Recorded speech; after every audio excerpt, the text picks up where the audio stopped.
Everyone, welcome to our YouTube channel S chemistry. आज के lecture में हम अपने पीरियड टेबल का टॉपिक शुरू करेंगे। पीरियड टेबल पढ़ने से पहले आपको दो क्राइटेरिया फुलफिल करने होंगे, क्योंकि हमारा चैनल नया है, स्टार्टिंग वीडियो हमारी, तो आप जहाँ जितना हो सके आप अपने दोस्तों को शेयर और सब्सक्राइब करने के लिए कहिए। और दूसरी इंपॉर्टेंट बात है कि आपको है ना, जो वीडियो पीरियड टेबल के ऊपर आएंगी आपको रेगुलर फॉलो करनी है, अच्छे से नोट्स प्रिपेयर करने हैं, ठीक है। और अब अच्छा लगे तो आपको वीडियो को लाइक भी कर सकते हैं। आगे हम टॉपिक शुरू करने जा रहे हैं, जिसके बाद जो टॉपिक हमारा पीरियोडिक टेबल। तो बिना टाइम वेस्ट किए हम अपना टॉपिक शुरू कर रहे हैं, पीरियड टेबल। जब भी हम पीरियड टेबल चैप्टर के बारे में पढ़ते हैं तो हमारे दिमाग में बहुत सारे क्वेश्चन जनरेट होते हैं पीरियड टेबल के बारे में। जो पहला क्वेश्चन पीरियोडिक टेबल शुरू करते हैं जब चैप्टर में, तो दिमाग में आता है, वो पहला क्वेश्चन होना चाहिए या होता है, वो है पीरियोडिक टेबल क्या होती है। सबसे इंपॉर्टेंट बात है कि क्यों क्या होती है पीरियोडिक टेबल। आई थिंक सबने देखा होगा पीरियोडिक टेबल को। जो बच्चे 10th में है, 9th में, ऑफकोर्स 9th से स्टार्ट हो जाती है, तो ऑफकोर्स सबने देखा होगा पीरियड टेबल क्या होता है। तो वहां से हमें डेफिनेशन पढ़नी है, क्योंकि पेपर पॉइंट से डेफिनेशन ज्यादा इंपॉर्टेंट बन जाती है। दूसरा जो क्वेश्चन हमारे दिमाग में आना चाहिए, सबसे इंपॉर्टेंट क्वेश्चन एक्चुअली इस पैरामीटर का, कि पीरियड टेबल की जरूरत क्यों पड़ती है, what is the need of periodic table. Second the most important question है कि पीरियोडिक टेबल की नीड क्या है, क्या क्यों जरूरत पड़ी पीरियड टेबल को, क्यों एक्चुअली हम पढ़ते हैं। और तीसरा इंपॉर्टेंट पैरामीटर है कि हम पीरियड टेबल को पढ़ के कौन कौन सी इंफॉर्मेशन हम वहां से निकाल सकते हैं और उन इंफॉर्मेशन को कहाँ पे अप्लाई कर सकते हैं। तो तीसरी इंपॉर्टेंट बात है कौन कौन सी इंफॉर्मेशन है जो हम पीरियोडिक टेबल चैप्टर को पढ़ने के बाद निकालेंगे और उनको कैसे और कहाँ पे दूसरे चैप्टरों में अप्लाई करेंगे, ठीक है। तो ये तीन पैरामीटर आपको बिल्कुल भली बात पता होना चाहिए। तो हम स्टार्ट करते हैं अपने पहले पैरामीटर से, जिसके अंदर है हमारा पीरियोडिक टेबल क्या होती है। तो आई थिंक सबने देखा होगा पीरियोडिक टेबल क्या होती है। तो पीरियड टेबल जस्ट सिंपली क्या होता है, एक चार्ट सा होता है। सिंपली आपने देखा होगा पीरियड टेबल बाजार से मिलता है, एक नॉर्मल सा क्या होता है, चार्ट होता है। उसके ऊपर क्या रखे होते हैं, डिफरेंट टाइप के कलर्ड फॉर्म में एलिमेंट रखे होते हैं। तो सिंपल सी बात क्या है, पीरियोडिक टेबल क्या होता है, बिल्कुल बिना टाइम वेस्ट के और सिंपलेस्ट वर्डों में बोलूं तो पीरियोडिक टेबल एक चार्ट होता है। पीरियड टेबल क्या होता है, एक चार्ट होता है। इस चार्ट के अंदर क्या क्या लिखे होते हैं, फिर इसके अंदर डिफरेंट एलिमेंट का अरेंजमेंट किया होता है। क्या होते हैं इसके अंदर, बिल्कुल सिंपल सी लैंग्वेज में बोलूं तो क्या होते हैं, चार्ट के ऊपर एलिमेंट्स रखे होते हैं। तो यहां से हमारा पेपर का एक इंपॉर्टेंट क्वेश्चन बनता है कि एक्चुअली जो आज के टाइम है, मॉडर्न टाइम है, उस टाइम पे पीरियड टेबल के अंदर टोटल कितने एलिमेंट्स होते हैं। तो सिंपलेस्ट बहुत सारे बच्चों को पता भी होगा कि दुनिया में आज के टाइम पे 118 एलिमेंट हमारे सारे के सारे नेचर में, यूनिवर्स में मतलब है, ठीक है। तो 118 एलिमेंट हमारे पास होते हैं। उन 118 एलिमेंट को चार्ट के अंदर रखा जाता है और उस चार्ट को नाम दिया जाता है पीरियोडिक टेबल, ठीक है। यहाँ पे हमारा पहला क्वेश्चन खत्म हो गया। हाँ, तो अब हम अपने सेकंड पैरामीटर पे मूव ऑन करते हैं, जिसमें हम पढ़ते हैं कि पीरियोडिक टेबल एक्चुअल में हम पढ़ते क्यों हैं, क्यों जरूरत पड़ी है हमें पीरियड टेबल की। तो ये जो टॉपिक है, हमें 9th क्लास का जो पहला चैप्टर है मैटर इन अवर सराउंडिंग, वहां से कनेक्टिविटी मिलती है इस पैरामीटर को पढ़ने के लिए। तो हम स्टार्ट करते हैं मैटर से। आप सबको पता है कि दुनिया में एवरीथिंग जो क्या करता है, जिसका मास होता है और जो स्पेस ऑक्युपाई करता है, वो क्या कहलाता है, मैटर कहलाता है। आपको ये भी पता है कि अगर मैं क्लासिफाई करने जाऊं मैटर को, तो क्लासिफिकेशन के लिए कुछ ना कुछ बेस होते हैं। अगर उसमें से पहला बेस होता है फिजिकल क्लासिफिकेशन और सेकंड बेस होता है केमिकल क्लासिफिकेशन।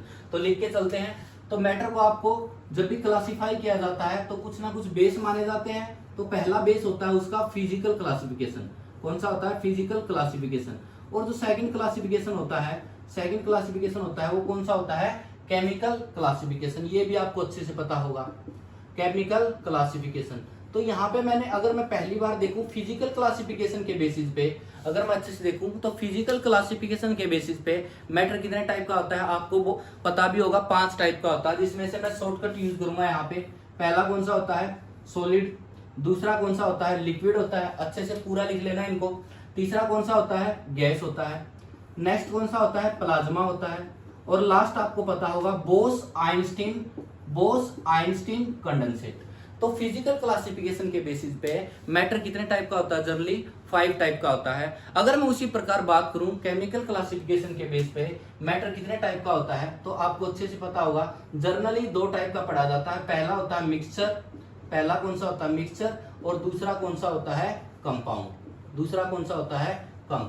तो अब हम शुरुआत करते हैं कि हम पीरियड टेबल को क्यों पढ़ते हैं, क्या जरूरत पड़ती है पीरियड टेबल की। तो ध्यान से देखो, अगर मैं यहाँ पे सॉलिड फॉर्म की बात करूं, अगर मैं यहाँ पे कौन से फॉर्म की बात करूं, सॉलिड फॉर्म की बात करूं, तो ध्यान से देखना, जैसे आपको पता है अपने आसपास क्या है, एक ऐसी मेटल होती है जो एल्यूमिनियम है, नॉर्मली ये मेटल है, सबको पता है। और भी बहुत सारी मेटल है, जैसे जिंक हो गया, जिंक हो गया, ये भी किस फॉर्म में रहती है, सॉलिड फॉर्म में रहती है। और भी जैसे सिल्वर हो गया, चांदी, चांदी भी क्या होता है, सॉलिड फॉर्म में होती है। या फिर गोल्ड हो गया, गोल्ड का सिंबल क्या होता है, ए एंड यू। ये सारे के सारे किस फॉर्म में मिलते हैं बच्चे, ये सारे के सारे सॉलिड फॉर्म में मिलते हैं। इसके अलावा बहुत सारे ऐसी चीज हैं जो लिक्विड फॉर्म में मिलती हैं, बहुत सारी चीज अपने आसपास। यहाँ पे हमें बहुत सारी चीजें और भी लिख सकते हैं हम यहाँ पे, जैसे वुड हो गया, लकड़ी हो गई, ठीक है, और भी बहुत सारी चीज एग्जांपल लिख सकते हैं हम यहाँ पे। अगर मैं लिक्विड फॉर्म की बात करूं तो सबसे बढ़िया एग्जांपल कौन सा लिक्विड फॉर्म का जो हम अपने आसपास देखते हैं, जनरली वाटर है, जनरली वाटर है। और कई बच्चों को पता होगा मरकरी भी लिक्विड फॉर्म में मिलती है, मरकरी भी Hg से दिखाते हैं, मरकरी को Hg से दिखाते हैं मरकरी को, और वो किस फॉर्म में होती है, लिक्विड फॉर्म में होती है। और जैसे ही हमारे पास गैसेज की तरफ मूव ऑन करते हैं तो हमें पता है एटमोस्फेयर के अंदर सबसे ज्यादा अमाउंट में कौन सी गैस मिलती है, नाइट्रोजन गैस। कौन सी गैस मिलती है, नाइट्रोजन। उसके बाद हमारे जो जीने के लिए इंपॉर्टेंट है वो कौन सी गैस है, ऑक्सीजन हो गई, और CO2 भी उतनी ही इंपॉर्टेंट है अपने लिए, ठीक है। और भी बहुत सारी गैसेज होती है इसके अलावा। ये जो प्लाज्मा और बोस आइंस्टीन कंडेंसेट वाली है, ये नewly डिस्कवर्ड फिजिकल स्टेट है मैटर की, तो इनके बारे में हम ज्यादा डिस्कस नहीं करते हैं। और अगर मैं यहाँ पे देखूं मिक्सचर, मिक्सचर में क्या एग्जांपल लूं मैं, अगर मैं पानी के अंदर, अगर मैं एक बीकर है उसके अंदर वाटर ले लूं, उसके अंदर अगर मैं NaCl डाल दूं, क्या डाल दूं, NaCl। और ऐसे ही कंपाउंड का एग्जांपल ले लेते हैं जिसमें हम पढ़ते हैं अमोनिया के बारे में, NH3 अमोनिया होती है।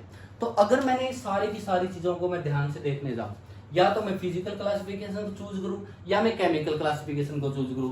फिजिकल क्लासिफिकेशन में या मैं एल्यूमिनियम, जिंक, सिल्वर और गोल्ड किसी को भी चूज करूं, यहाँ पे वाटर चूज करूं या मरकरी चूज करूं, ऑक्सीजन चूज करूं, नाइट्रोजन या CO2, या फिर यहाँ पे मिक्सचर को चूज करूं, तो सब में काम की बात है कि हमें पता है सारी की सारी चीज मैटर होती हैं। और आपने बिल्कुल अच्छे तरीके से पढ़ा है कि पहले जो मैटर होता है दुनिया में वो किससे मिलकर बना होता है, वो स्मॉलेस्ट पार्टिकल से मिलकर बना होता है। और स्मॉलेस्ट पार्टिकल कौन सा होता है, एटम होता है। तो इसका मतलब ये जो चीज हमने सारी की सारी डिजाइन की है, यहाँ पे बोर्ड पे लिखी है, ये सारी की सारी चीज किससे मिलकर बनी होती है, कहाँ पे लिखूं, यहाँ पे लिखता हूं मैं, किससे मिलकर बनी होती है, वो सारी की सारी चीज किससे मिलकर बनी होती है, स्मॉलेस्ट पार्टिकल। और उस स्मॉलेस्ट पार्टिकल का नाम क्या होता है, एटम होता है। क्या होता है, उस स्मॉलेस्ट पार्टिकल का नाम एटम होता है। तो इतना आई थिंक आपको समझ में आया होगा। अब मैं टॉपिक में कनेक्टिविटी ऐड करता हूं। क्या होता है, ये सारी चीजें जितनी भी मैटर है, आपको पता है दुनिया में जो भी मैटर है, जो हमें चीजें दिखती हैं, पेन, मार्कर, बोर्ड, सब कुछ, वो सारा क्या है, मैटर है। और ये बात हमें पक्का पता है कि जो भी मैटर है वो किससे मिलकर बना होता है, एटम से मिलकर बना होता है। किससे मिलकर बना होता है, एटम से मिलकर बना होता है। अब हमारे पास एक थ्योरी पढ़ के आए होगे तुम 9th क्लास में, डाल्टन एटॉमिक थ्योरी। तो डाल्टन, यहाँ पे डाल्टन ने क्या कहा है, डाल्टन क्या कहता है, दुनिया में जो भी एटम है, जो भी एटम है वो किसके अंदर छुपा होता है, एलिमेंट के अंदर छुपा होता है। वो किसके अंदर छुपा होता है, एलिमेंट के अंदर छुपा होता है। इसका मतलब क्या है, ध्यान से देखो, अगर मेरे पास एटम आयरन का है तो वो किसके अंदर होगा, आयरन एलिमेंट के अंदर होगा। अगर मेरे पास एटम गोल्ड का है तो किसके अंदर होगा, गोल्ड एलिमेंट के अंदर छुपा होगा। अगर वो एटम मरकरी का है तो कौन से एलिमेंट के अंदर होगा, मरकरी एलिमेंट के अंदर होगा।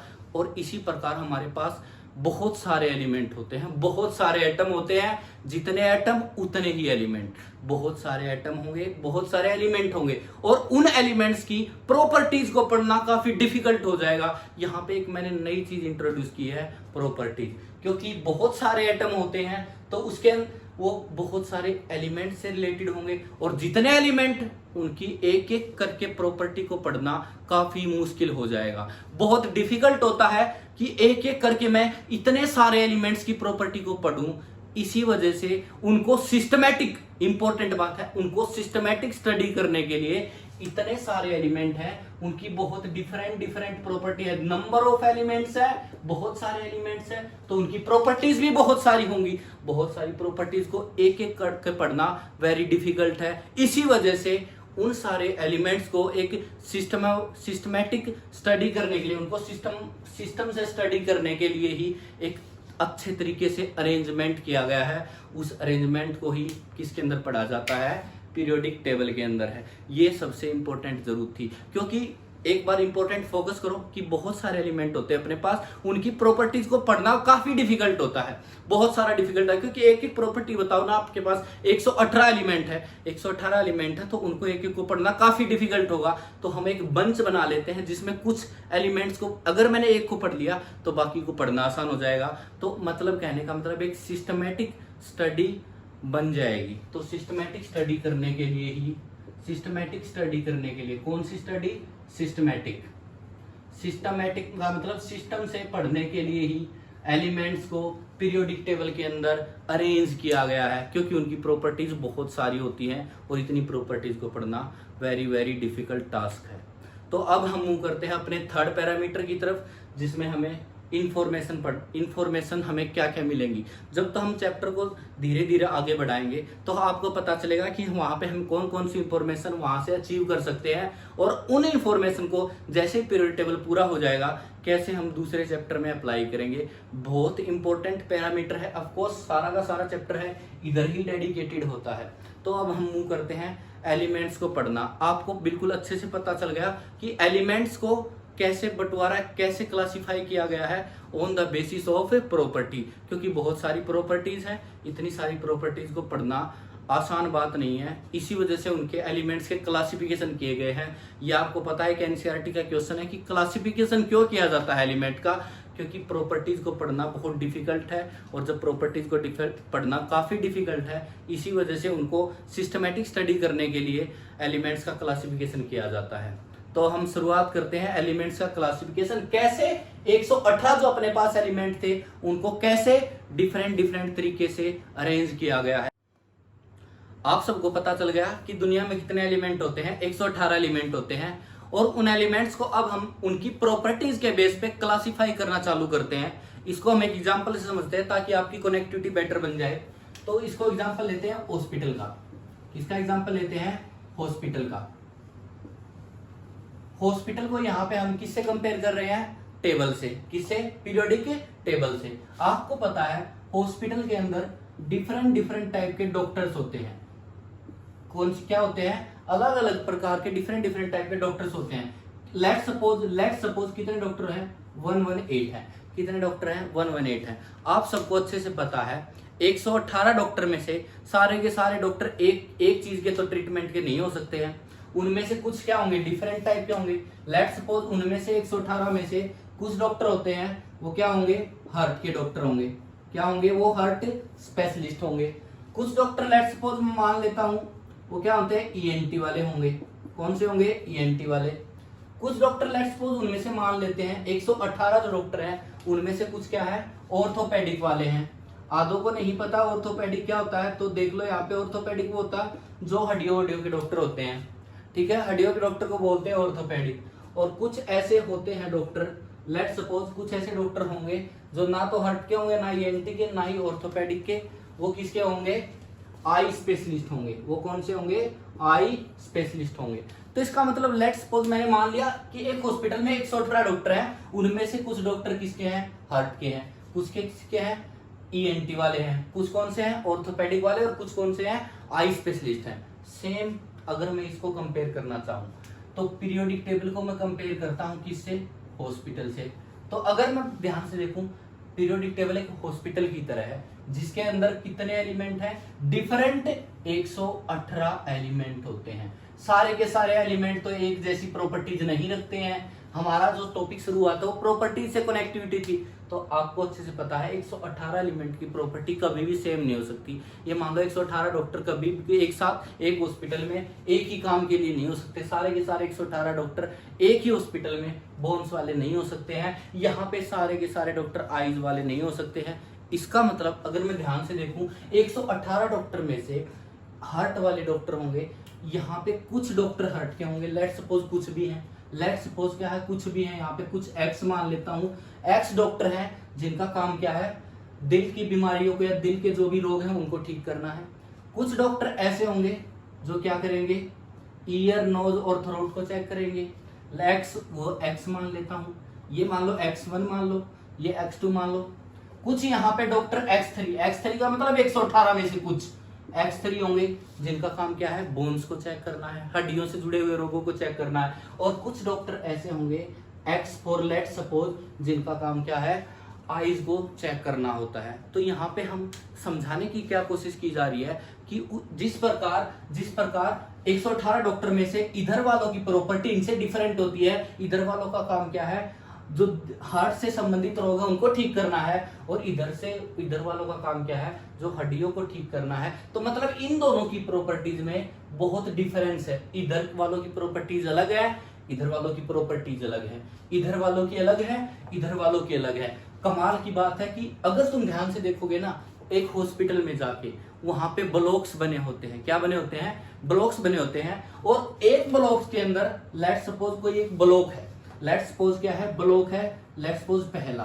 तो आपने देखा होगा ब्लॉक ए छोड़ो, पहला मतलब ए लिखो, लेट्स सपोज ब्लॉक ए है। तो आपने देखा होगा बाहर एक बोर्ड लगा होता है, उसमें लिखा होता है कि एक हॉस्पिटल के अंदर इतने ब्लॉक्स हैं, इस ब्लॉक पे वो डॉक्टर मिलेंगे। लेट्स सपोज ब्लॉक ए पे कौन से वाले डॉक्टर हैं, हार्ट वाले डॉक्टर हैं। तो इसका मतलब मैं जब भी हॉस्पिटल में जाऊंगा तो बाहर नंबर प्लेट देख लूंगा, उस प्लेट पे लिखा होगा कि ब्लॉक ए के अंदर सारे के सारे जो डॉक्टर हैं वो कौन से हैं, जो किससे जुड़े हुए रोगों को ठीक करेंगे, हार्ट से जुड़े हुए रोगों को। इसका मतलब उनका एक डिफरेंट ब्लॉक होगा और जिसके अंदर सेम टाइप के डॉक्टर बैठे होंगे। लेट्स सपोज दूसरा ब्लॉक है, लेट्स सपोज ब्लॉक बी है। लेट्स सपोज कौन सा है, ब्लॉक बी के अंदर ऐसे डॉक्टर बैठे हैं जो सारे के सारे किसे होंगे, ईयर नोज और थ्रोट को ठीक करने वाले होंगे। मतलब इसके अंदर डिफरेंट डॉक्टर बैठे हैं, इस ब्लॉक के अंदर डिफरेंट डॉक्टर बैठे हैं। इधर भी ऐसे ही होगा। वो कौन सा होगा, ब्लॉक सी होगा। कौन सा होगा, ब्लॉक सी होगा। तो इसका मतलब मुझे एक समझ में आता है कि ब्लॉक सी के अंदर वो सारे डॉक्टर बैठे होंगे जिनका काम हड्डियों से जुड़े हुए रोगों को ठीक करना है। उसी प्रकार अगर मैं बात करूं, ब्लॉक डी है, किसकी बात करूं मैं, ब्लॉक डी की। तो ब्लॉक डी के अंदर जो भी डॉक्टर बैठे होंगे उन सभी का काम क्या होगा, उन चीजों को ठीक करना जो आंखों से संबंधित है। तो यहाँ पे मुझे एक बात समझ में आती है, अगर मैं ब्लॉक्स को आइडेंटिफाई कर लूं, इस वाले ब्लॉक्स में ये वाले बैठे होंगे, इस वाले में बैठे होंगे। अगर ब्लॉक्स को आइडेंटिफाई कर लूं तो उनकी प्रॉपर्टीज को पढ़ना काफी डिफिकल्ट होगा, क्योंकि मुझे पता है ब्लॉक ए में कौन से हैं, दिल वाले हैं। दिल वाले डॉक्टर बैठे हैं जिनका हार्ट से संबंधित रोगों को ठीक करना है। तो अगर मुझे ये ब्लॉक समझ में आता है तो इसकी प्रॉपर्टी समझ में आती है, ये ब्लॉक समझ में आता है तो इसकी प्रॉपर्टी समझ में आती है, ये ब्लॉक समझ में आता है तो मुझे पता है यहाँ पे बोन्स वाले डॉक्टर बैठे होंगे। और लास्ट में डी ब्लॉक है, मुझे पता है अगर ये ब्लॉक है तो इधर में कौन से डॉक्टर बैठे होंगे, आईज वाले। तो अलग अलग ब्लॉक्स में इन डॉक्टर को क्या किया जाता है, क्लासिफाई किया जाता है सेम तरीके से, बिल्कुल सिमिलरली। पीरियोडिक टेबल के अंदर 118 एलिमेंट है, उनको भी डिफरेंट 4 ब्लॉक्स के अंदर रखा गया है। जिस प्रकार ये रखे गए हैं ABCD, या फिर ए वाले में अलग डॉक्टर, बी वाले में अलग डॉक्टर, सी वाले में डॉक्टर और डी वाले में अलग। पर कमाल की बात क्या है कि जो सी वाले होंगे उनमें सारे एक ही टाइप के डॉक्टर होंगे, मतलब उनकी प्रॉपर्टी सेम होंगी, काम सेम होंगे। काम क्या होंगे कि ये सिर्फ हड्डियों को ठीक करेंगे। इधर वाले सिर्फ एक ही काम करेंगे, एक काम का मतलब प्रॉपर्टीज की, वो सारे आंखों को चेक करेंगे। तो उसी प्रकार पीरियोडिक टेबल के अंदर 4 ब्लॉक होते हैं। कौन कौन से ब्लॉक होते हैं देखते हैं, थोड़ा सा ध्यान से देखो। उसी प्रकार क्या होते हैं, पीरियोडिक टेबल के अंदर कितने ब्लॉक होते हैं बच्चे, 4 ब्लॉक होते हैं। कौन कौन से होते हैं, 1 बाई 1 करके देखते हैं। 1 बाई 1 करके क्या करते हैं, देखते हैं, एक एक करके लिखते हैं, अच्छे से देखते हैं, बिल्कुल धीरे से पढ़ेंगे। पीरियोडिक टेबल के अंदर क्या होंगे, अब ध्यान से देखो, ये वाला क्लासिफिकेशन अब इधर वाला है, इधर वाला डॉक्टर वाला खत्म हो गया, अब इधर से इधर वाला गया, इधर से स्टार्ट हो गया। पीरियोडिक टेबल के अंदर कितने एलिमेंट, 118। कितने ब्लॉक्स में रखे हैं, 4 ब्लॉक्स में। पहला ब्लॉक है एस ब्लॉक। कौन सा ब्लॉक है, एस ब्लॉक। तो यहाँ पे आपको समझ में आता है एस ब्लॉक के अंदर जो एलिमेंट रखे होंगे उन सभी की प्रॉपर्टीज कैसी होंगी, सेम होंगी। जिस प्रकार ब्लॉक ए के अंदर जो भी डॉक्टर थे उनका काम सेम होता था, इसी प्रकार एस ब्लॉक के अंदर जो भी एलिमेंट होंगे उन सभी के काम कैसे होंगे, सेम होंगे। अगर मैं बात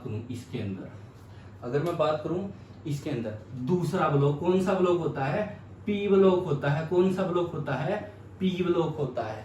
अगर मैं तीसरे ब्लॉक की बात करूं, तीसरे ब्लॉक का नाम है डी ब्लॉक। कौन सा ब्लॉक है, डी ब्लॉक। तो यहाँ पे आपको अच्छे समझ में आना चाहिए, जो डी ब्लॉक के अंदर जितने भी एलिमेंट रखे होंगे 118 में से, उन सभी के काम सेम होंगे। और वो आगे हम देखेंगे कि डी ब्लॉक के अंदर लगभग सारी की सारी बढ़िया मेटल होती हैं, अच्छी बढ़िया मतलब बढ़िया मेटल होती है, हार्ड होती हैं, वो बढ़िया होती हैं, डक्टाइल होती है, मैलिएबल होती है।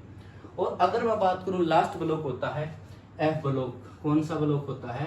एफ ब्लॉक होता है। कौन सा ब्लॉक होता है? एफ ब्लॉक होता है। तो ये आपको अच्छे से समझ में आना चाहिए कि 118 एलिमेंट उनकी प्रॉपर्टीज के इंपॉर्टेंट वर्ड है प्रॉपर्टीज के बेसिस पे, ऑन द बेसिस ऑफ लिख लेना प्रॉपर्टीज 4 डिफरेंट ब्लॉक्स में क्लासिफाई होते हैं। पहला ब्लॉक एस ब्लॉक, दूसरा ब्लॉक पी ब्लॉक, तीसरा डी ब्लॉक और चौथा एफ ब्लॉक। 4 ब्लॉक होते हैं। तो 1 बाय 1 करके हमें इन सारे ब्लॉक्स को डिटेल्ड में स्टडी करना है। तो हम शुरू करते हैं किससे? एस ब्लॉक से। एस ब्लॉक से एक बार शुरू करने से पहले थोड़ी सी 2 चीजें हल्की चीजें पढ़ लेते हैं, जिसमें हम पढ़ते हैं पहली बात तो पीरियड क्या होते हैं और दूसरा होता है ग्रुप क्या होते हैं। पीरियड और ग्रुप में डिफरेंस समझ लेते हैं, क्योंकि प्रत्येक आपको समझ में आना चाहिए इसके अंदर पीरियड भी होते हैं, ब्लॉक भी होते हैं, पीरियड भी होते हैं और ग्रुप भी होते हैं। इस ब्लॉक के अंदर पीरियड भी होंगे और ग्रुप भी होंगे, इसके अंदर भी पीरियड भी होंगे और ग्रुप भी होंगे, और इसके अंदर भी क्या होंगे? पीरियड भी होंगे और ग्रुप भी होंगे। तो इसका मतलब हर ब्लॉक में जब पीरियड और ग्रुप है तो पहले उन्हीं को पढ़ लेते हैं। तो देखो ध्यान से, क्या होता है पीरियड क्या होता है? आपको पता है पीरियड, बिल्कुल आसान भाषा में बोलूँ ना तो आपको पता है। लेट सपोज क्लास में कुछ बच्चे हैं, लेट सपोज क्या है, मैं बहुत सारी क्लासेस में ऐसे पढ़ाता हूँ। लेट सपोज क्लास में कुछ बच्चे हैं, जैसे आप 10 से 11th में हो जाओगे तो कुछ बच्चे क्या लेंगे? मैथमेटिक्स लेंगे, कुछ क्या लेंगे? बायो लेंगे। तो जैसे ही पीरियड लगेगा, जैसे ही बेल लगेगी, पीरियड लगेगा, तो क्या होगा? बच्चा आएगा पहले बेंच पे बैठेगा, उसके बाद आएगा दूसरे पे, उसके बाद आएगा तीसरे पे और फिर आएगा चौथे पे। तो इसका मतलब है कि हॉरिजेंटल रो बन रही है। जैसे ही पेड़ लगेगा कुछ बच्चे उस रो में से निकल जाएंगे, कुछ बच्चे इस रो में से निकल जाएंगे और दूसरी जगह पे दूसरी क्लास में जाके बैठ जाएंगे। तो इसका मतलब जैसे ही पीरियड लगा तो उस हॉरिजेंटल रो में चेंज आए हैं। किस में चेंज आए हैं? हॉरिजेंटल रो में चेंज आए हैं। जब हॉरिजेंटल रो में किस चेंज आ रहे हो, किसकी वजह से आ रहे हैं? पीरियड लगने की वजह से, तो उन्हीं को बोलते हैं पीरियड। तो पीरियड की डेफिनेशन क्या हुई? हॉरिजेंटल रोज। क्या बोलते हैं? हॉरिजेंटल रोज को बोलते हैं पीरियड। क्या बोलते हैं? हॉरिजेंटल रोज को क्या बोलते हैं? पीरियड बोलते हैं। और ग्रुप क्या होते हैं? ग्रुप क्या होते हैं? ऐसे रखे होते हैं, जो वर्टिकल कॉलम की फॉर्म में ऐसे रखे होते हैं भाई, ऐसे। और ऐसे रखे हैं वो कौन से होते हैं? पीरियड। ऐसे रखे होते हैं वो क्या होते हैं? ग्रुप। ग्रुप क्या होते हैं? Vertical column. क्या होते हैं? Vertical column. वर्टिकल कॉलम को क्या बोलते हैं? ग्रुप। क्या बोलते हैं? वर्टिकल कॉलम को ग्रुप। तो आपको बिल्कुल अच्छे से समझ में आना चाहिए ये, बिल्कुल अच्छे से समझ में आना चाहिए ये।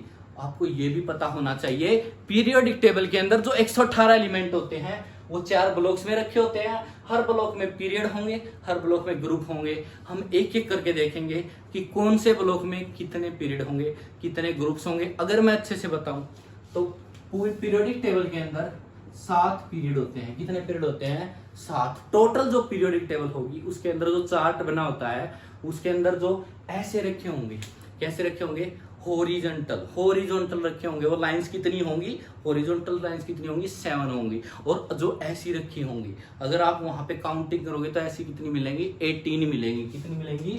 18। तो ग्रुप कितने होते हैं पीरियोडिक टेबल में? 18 ग्रुप होते हैं। कितने होते हैं बच्चे? 18 ग्रुप होते हैं पीरियोडिक टेबल में। तो अब हम इनको थोड़ा सा आगे स्टडी करते हैं कि प्रत्येक ब्लॉक्स के अंदर एलिमेंट कैसे होते हैं, कैसे ग्रुप के अंदर रखे होते हैं, कैसे पेड़ के अंदर रखे होते हैं। शुरुआत तो हमें देखना है कि एस ब्लॉक के अंदर कौन कौन से एलिमेंट होंगे। आपको पता है 118 में से हमने पढ़ लिया कि 118 में से कुछ एलिमेंट एस ब्लॉक के अंदर होंगे जिनकी प्रॉपर्टी सेम होंगी, कुछ एलिमेंट पी ब्लॉक के अंदर होंगे जिनकी प्रॉपर्टी सेम होंगी, कुछ एलिमेंट्स डी में होंगे जिनकी प्रॉपर्टी सेम होंगी, और लास्ट अगर जिनकी प्रॉपर्टी सेम हो वो एफ ब्लॉक में चले जाएंगे। तो हम देखते हैं कि एस ब्लॉक के अंदर कौन कौन से एलिमेंट होते हैं। तो मैं सिंपलेस्ट वर्डों में बोलूं तो एस ब्लॉक के अंदर 18 ग्रुप में से 2 ग्रुप होते हैं। कितने ग्रुप होते हैं? 2 ग्रुप होते हैं। पहले का नाम रख दो ग्रुप नंबर फर्स्ट और दूसरे का नाम रख दो ग्रुप नंबर सेकंड। पहले का नाम क्या रखोगे? ग्रुप नंबर फर्स्ट, और सेकंड का नाम होगा ग्रुप नंबर 2। कौन सा होगा? Group number first and group number second. अब हम देखते हैं ग्रुप नंबर फर्स्ट में कौन कौन से एलिमेंट है 118 में से। तो सबसे पहला एलिमेंट है हाइड्रोजन। सबसे पहला एलिमेंट कौन सा होता है? हाइड्रोजन। ये तो है हाइड्रोजन। इसका सिंबल क्या होता है? सिंबल आप सबको पता है, हाइड्रोजन का सिंबल H होता है। क्या होता है? हाइड्रोजन का सिंबल H होता है। कैपिटल लिखना है पहली बात तो। बहुत सारे बच्चे इसको स्मॉल लिख देते हैं, पर जब भी सिंबल लिखा जाएगा, याद रखना, जब भी हम सिंबल लिखेंगे उसमें जो पहला वर्ड है वो हमेशा कैपिटल लेटर में आता है। वो हमेशा किस में आएगा? कैपिटल लेटर में आएगा। अगर कोई इसके बाद वो दूसरा वर्ड आता है तो हमेशा स्मॉल लेटर में आएगा। बहुत बच्चों में गड़बड़ होती है। इसके बाद आता है सेकंड एलिमेंट, जिसका नाम होता है लिथियम। क्या नाम होता है? लिथियम। क्या नाम होता है? लिथियम। लिथियम कैसे? सिंबल क्या होगा लिथियम का? यहां से L और अगला I। L बड़ा और I छोटा। L कैपिटल और I स्मॉल लेटर में आएगा। बिल्कुल ध्यान से। यहाँ पे हाइड्रोजन का H रख देते हैं, लिथियम का Li लिख देते हैं। इसके बाद आता है नेक्स्ट एलिमेंट, जिसका नाम होता है सोडियम। क्या नाम होता है? सोडियम। सबने सुना होगा, चाहे कोई कितना ही कमजोर हो, कोई इंटेलिजेंट हो। Na, sodium chloride. Na का मतलब होता है सोडियम। तो सिंपल सी बात है, सोडियम का सिंबल क्या होगा? N बड़ा और A छोटा। N बड़ा और A छोटा। इसके बाद अगर मैं बात करूं लिथियम, सोडियम, सोडियम के बाद आएगा पोटेशियम। क्या आता है? पोटेशियम। क्या आता है बच्चों? पोटेशियम। तो पोटेशियम का सिंबल बिल्कुल डिफरेंट है। यहाँ पे आना तो P चाहिए था, पर P से एक और एलिमेंट बन जाता है जिसका नाम होता है फॉस्फोरस, जो हम आगे पढ़ेंगे। इसी वजह से इसका, इस एलिमेंट का सिंबल चेंज करके यहाँ पे क्या रख देते हैं? K रख देते हैं। K का मतलब क्या है? पोटेशियम। और Na का मतलब क्या है? सोडियम। तो 4 पढ़ लिए, hydrogen, lithium, sodium, potassium. Hydrogen, lithium, sodium, potassium. अगला जो एलिमेंट है उसका नाम है रूबिडियम। क्या नाम है? रूबिडियम। रूबिडियम को दिखाते हैं, R यहां से कैपिटल और B उसके नेक्स्ट। कौन सा होगा? पहला एलिमेंट कौन सा होगा? हाइड्रोजन, उसके बाद लिथियम, उसके बाद सोडियम, उसके बाद पोटेशियम, उसके बाद रूबिडियम। लास्ट के बच्चे जो मैं इधर लिख देता हूं थोड़े से। इसके नीचे आता है सीजियम। CESIUM। सीजियम का सिंबल होता है C यहां से, S यहां से। C कैपिटल और S स्मॉल होगा। C कैपिटल S स्मॉल होगा। ठीक है, सीजियम। सीजियम के बाद जो नेक्स्ट एलिमेंट और लास्ट एलिमेंट आता है ग्रुप नंबर फर्स्ट का, उसका नाम होता है फ्रेंशियम। क्या होता है बच्चों? फ्रेंशियम। और सबको पता है फ्रेंशियम FR। फ्रेंशियम का सिंबल क्या होता है? भली बाती जानते हैं आप लोग। क्या होता है? फ्रेंशियम। क्या होता है बच्चों? फ्रेंशियम। अगर मैं ध्यान से देखूं, अगर मैं यहाँ पे ध्यान से देखूं तो सबसे पहला एलिमेंट कौन है? हाइड्रोजन है। कौन है यहाँ पे? सबसे पहला एलिमेंट हाइड्रोजन है। उसके बाद अगर सभी में देखो तो लास्ट में कौन सा वर्ड आ रहा है? IUM। कौन सा आता है? IUM। और IUM यहाँ पे भी क्या आ रहा है? IUM। तो कमाल की बात है, ग्रुप नंबर फर्स्ट के अंदर जिसके भी पीछे IUM और IUM आ रहा है, समझ लेना वो सारे के सारे क्या हैं? मेटल हैं। नोट करके लिख लो। जिसके भी पीछे, सिर्फ ग्रुप नंबर फर्स्ट की बात है अभी तक, ग्रुप नंबर फर्स्ट में जिसके पीछे IUM आ रहा है, समझ लेना वो क्या होंगी? मेटल होंगी। और जिसके पीछे IU, नोट बना के लिख लो, ये दिस नोट बना के लिख लो, इंपॉर्टेंट है। पहले ग्रुप के अंदर जिसके पीछे IUM आ रहा है वो सारी की सारी क्या होंगी? मेटल्स होंगी। तो मुझे बताओ किसके पीछे IUM नहीं आ रहा है? तो सीधा सीधा दिख रहा है हाइड्रोजन। तो इसका मतलब सिंपलेस्ट बात है, हाइड्रोजन एक नॉन मेटल है और बाकी की सारी क्या है? मेटल है। यहां से हम कनेक्टिविटी ला रहे हैं। आपका चैप्टर है तीसरा, जिसका नाम है नॉन मेटल और मेटल वाला चैप्टर। ठीक है, तो यहां से मुझे नॉन मेटल और मेटल का आइडेंटिफिकेशन भी आ रहा है समझ में, कि हाइड्रोजन को छोड़ के बाकी सारी की सारी क्या है? सारी बोलो, बाकी सारी की सारी क्या है? यहाँ पे मेटल्स हैं। तो आई होप तुम्हें समझ में आया होगा। पहले ग्रुप के अंदर आपको समझ में आया होगा एलिमेंट्स ऐसे होते हैं। ठीक है, अब हम सेकेंडली मूव करते हैं ग्रुप नंबर सेकंड के ऊपर। ठीक है, सेकंड के अंदर जो सबसे पहला एलिमेंट होता है उसका नाम होता है बेरिलियम। क्या नाम होता है? बेरिलियम। अगर बेरिलियम का सिंबल ध्यान से देखूं मैं, बी यहां से और ई यहां से, बी और ई, बी कैसा आएगा, कैपिटल आएगा, ई कैसा आएगा, स्मॉल आएगा। अगर मैं नेक्स्ट एलिमेंट की बात करूं, बेरिलियम के नीचे कौन सा आता है, बेरिलियम के नीचे आएगा कौन सा, मैग्नीशियम। क्या नाम है, मैग्नीशियम। क्या नाम होगा, मैग्नीशियम। मैग्नीशियम में नाम देख लो कैसे है, एम यहां से और जी यहां से, एम पहला और उसके बाद थर्ड अल्फाबेट, तो यहां पे इसका बन जाएगा एम बड़ा जी छोटा, एम बड़ा जी छोटा, बेरिलियम मैग्नीशियम। उसके बाद जो नेक्स्ट एलिमेंट आएगा that is calcium, that is calcium. Calcium बोलो कहाँ पे होता है, अगर कैल्शियम की कमी हो जाए हड्डियों में तो बहुत सारी बीमारियां होने लगती हैं, तो याद रखना कैल्शियम वही है ये कैल्शियम, सी बड़ा और ए छोटा। कैल्शियम की टैबलेट भी आती है, देखा हो तो बाजार में, जिसके एजिंग हो जाती है उनको दी जाती है, ठीक है। कैल्शियम सी ए, कैल्शियम सी ए, बेरिलियम मैग्नीशियम कैल्शियम। फिर आता है इंपोर्टेंट स्ट्रोंटियम, स्ट्रोंटियम। आधों को बोलने में दिक्कत आएगी तो अच्छे से पढ़ो इसको, स्ट्रोन STRON, स्ट्रोन TIUM, TM, strontium. Strontium का सिंबल होगा S बड़ा और R छोटा, S यहां से पहला और तीसरा अल्फाबेट है R, SR। Beryllium magnesium calcium strontium, beryllium magnesium calcium strontium. और नेक्स्ट आएगा बेरियम, कौन सा है, BARIUM, कौन सा आएगा, बेरियम। बेरियम का सिंबल क्या होगा बच्चे, B बड़ा और A छोटा, B कैपिटल में और A स्मॉल। B कैपिटल याद रखना, this is barium, BA is barium, BE is beryllium. ये बेरिलियम है, ये बेरियम है। और लास्ट बिल्कुल एलिमेंट जिसका नाम है रेडियम, RADIUM, RADIUM। यहाँ पे सिंबल आएगा RA, क्या आएगा, R और A, रेडियम, R बड़ा A छोटा, R बड़ा A छोटा। तो यहाँ पे ध्यान से देखो, देखने वाली बात यहाँ पे क्या है, these are the group number 2 elements. तो एक बात समझ में आएगी मुझे यहाँ पे कि सबके पीछे IUM है, इसके पीछे भी IUM, IUM, IUM, IUM और IUM।